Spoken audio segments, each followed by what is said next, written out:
Assalamualaikum warahmatullahi wabarakatuh. Innal hamdalillah nahmaduhu wa nasta'inuhu wa nastaghfiruh wa na'udzu billahi min shururi anfusina wa sayyiati a'malina may yahdihillahu fala mudhillalah wa may yudlil falan tajida lahu waliyyan mursyida. Asyhadu an la ilaha illallah wahdahu la syarikalah wa asyhadu anna Muhammadan abduhu wa rasuluh. Amma ba'du. Para jamaah salat zuhur yang semoga senantiasa dirahmati oleh Allah Subhanahu wa taala. Alhamdulillah pada siang hari ini Allah masih memberikan kita kesehatan, memberikan kita kesempatan agar senantiasa kita bisa melaksanakan salat zuhur secara berjamaah, dan Allah istiqomahkan kita dalam setiap kebaikan. Kemudian selawat dan salam semoga senantiasa tercurah kepada qudwah sana kita Nabi Muhammad sallallahu alaihi wasallam. Pada kesempatan kali ini izinkan saya menyampaikan atau melanjutkan apa yang sudah saya jelaskan di pekan lalu, yaitu tentang hadis-hadis yang ada di kitab Arba'in An-Nawawi, karya atau karangan dari Imam An-Nawawi rahimahullah ta'ala. Pada kesempatan kali ini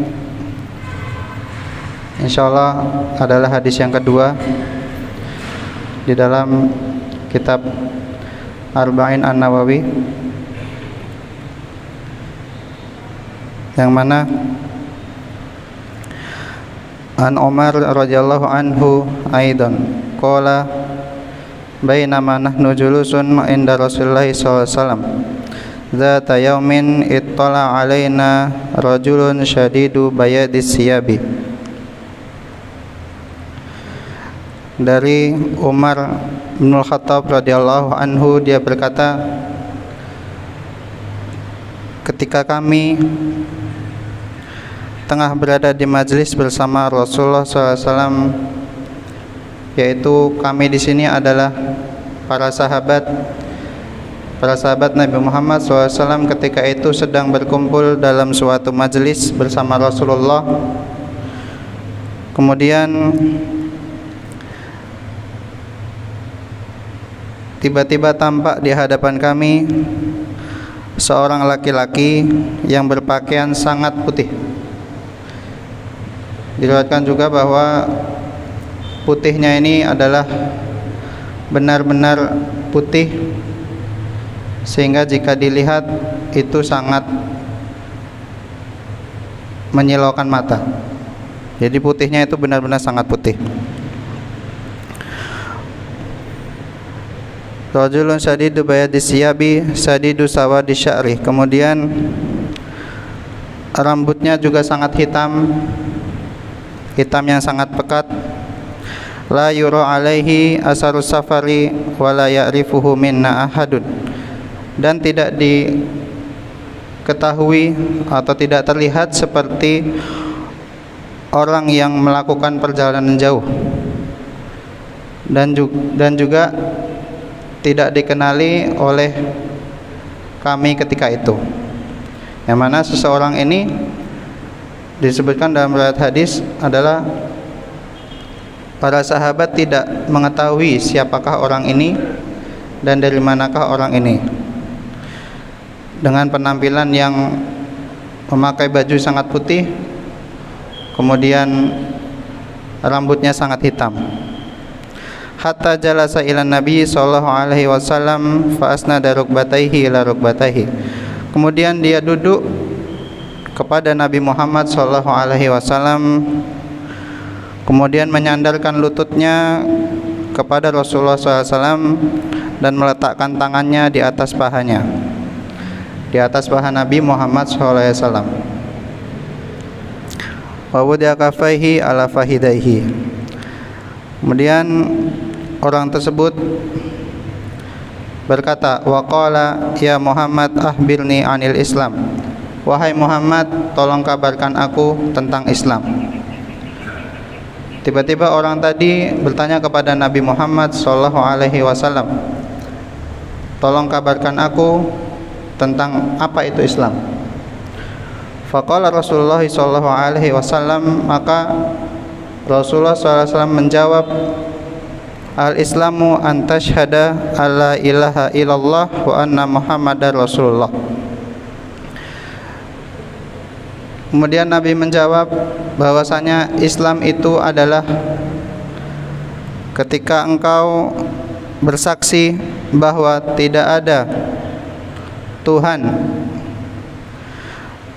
yang berhak disembah kecuali Allah, dan sesungguhnya Muhammad adalah utusan Allah.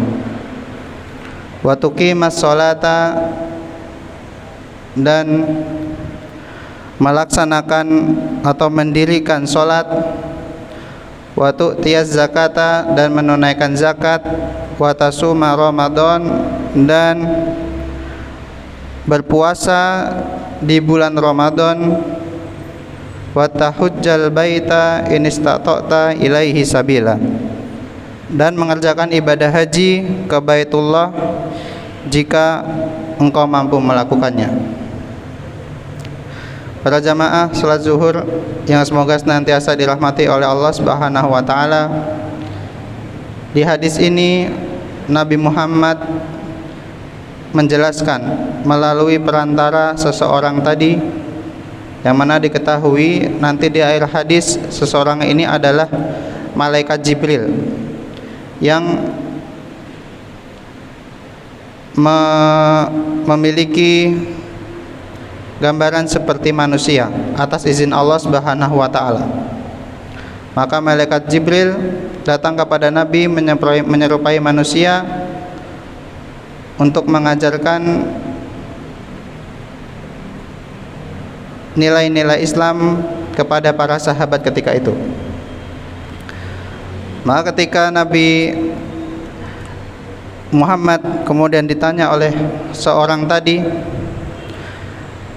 tentang Islam, maka yang paling pertama Nabi Muhammad mengatakan bahwa Islam itu adalah ketika engkau bersaksi bahwa tidak ada Tuhan, tidak ada sembahan yang berhak disembah kecuali Allah Subhanahu wa taala, dan juga bersaksi bahwa Nabi Muhammad SAW adalah utusan Allah. Yang pertama adalah dua kalimat syahadat. Dua kalimat syahadat ini adalah yang menjadi pokok yang paling penting dalam jiwa setiap umat muslim atau jiwa seorang muslim.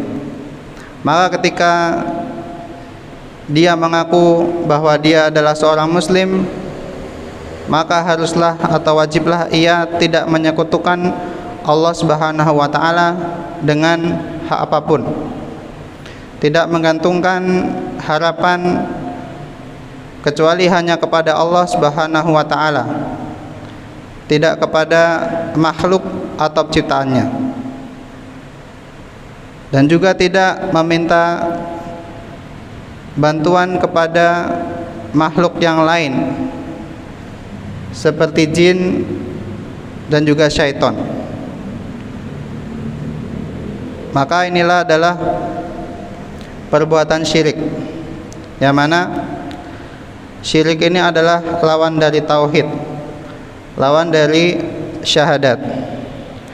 Kemudian bersaksi bahwa Nabi Muhammad adalah utusan Allah. Ketika seorang muslim sudah bersaksi bahwa Nabi Muhammad adalah utusan Allah, maka dia harus mengimani, mempercayai, mencintai Nabi Muhammad, juga kemudian mengikuti sunnah-sunnahnya, baik itu dari ucapan, perilaku, perbuatan, dan juga pendiaman Nabi atas segala hal. Maka seorang muslim harus senantiasa mengikuti apa yang sudah Nabi Muhammad contohkan ketika hidupnya, dan itu semuanya insya Allah sudah dirangkum melalui hadis-hadis dari Nabi Muhammad SAW. Kemudian perkara yang kedua adalah wa tuqimus sholata, mendirikan sholat. Ya, pokok yang kedua ini adalah buah dari keimanan, buah dari syahadat, yaitu mendirikan sholat. Mendirikan sholat 5 waktu, yang mana mendirikan sholat itu merupakan tiang agama. Maka ketika seorang muslim tidak bisa melaksanakan sholat secara 5 waktu, maka dia sudah merobohkan agamanya sendiri. Karena sebagaimana sabda Nabi bahwa pembeda antara orang beriman dan orang kafir adalah sholat. Maka jangan sampai seorang muslim sekali-kali meninggalkan sholat. Dan juga nanti ketika di yaumul hisab, bahwa amalan sholat adalah amalan yang paling pertama dihisab atau yang diperhitungkan. Karena ketika sholat seorang hamba ini baik, maka insya Allah seluruh perbuatannya pun akan baik. Kemudian waktu tiaz zakah, dan melaksanakan zakat, yang mana zakat ini dilaksanakan setiap 1 tahun sekali. Itu untuk zakat fitrah, dan juga ada juga zakat mal, yang mana ia dikeluarkan sesuai dengan nisabnya atau batasannya. Maka dulu ketika orang-orang munafik itu tidak mau mengeluarkan zakatnya, maka itu diperangi oleh Rasulullah SAW. Karena zakat ini di samping kewajiban dari Allah Subhanahu wa taala, juga memiliki manfaat yang besar kepada umat, kepada ekonomi umat. Maka jangan sampai kita melalaikan zakat yang sudah menjadi kewajiban kita. Kemudian yang keempat adalah watasuma Ramadan, yaitu puasa di bulan Ramadan, yang mana setiap tahun umat Islam akan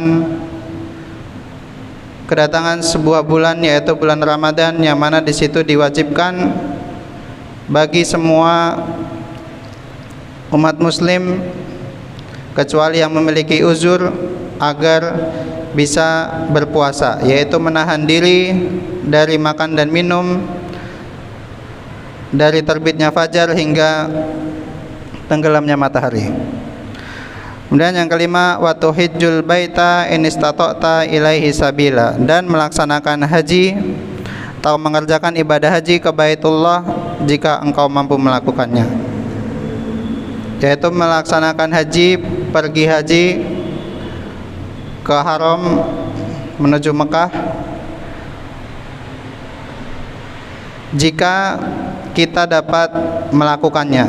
Di sini kemampuan itu tidak hanya harta, tapi juga kemampuan fisik, kesehatan, dan lain sebagainya. Maka para jamaah salat zuhur yang semoga senantiasa dirahmati oleh Allah Subhanahu wa taala, pada hadis kedua ini juga nanti akan diterangkan tentang apa itu iman, apa itu ihsan, dan juga tentang perkara hari kiamat. Maka insyaallah untuk bagian hadis yang selanjutnya akan saya jelaskan di pertemuan berikutnya. Karena jika kita habiskan sekarang, insya Allah ini waktunya akan terlalu panjang, dan mungkin para jamaah memiliki aktivitas yang lain. Mungkin hanya itu yang dapat saya sampaikan pada siang hari ini. Semoga kita senantiasa diistiqomahkan dan melakukan amalan-amalan ibadah baik yang wajib dan juga yang sunnah, serta senantiasa menjaga keimanan dan akidah kita kepada Allah Subhanahu wa taala.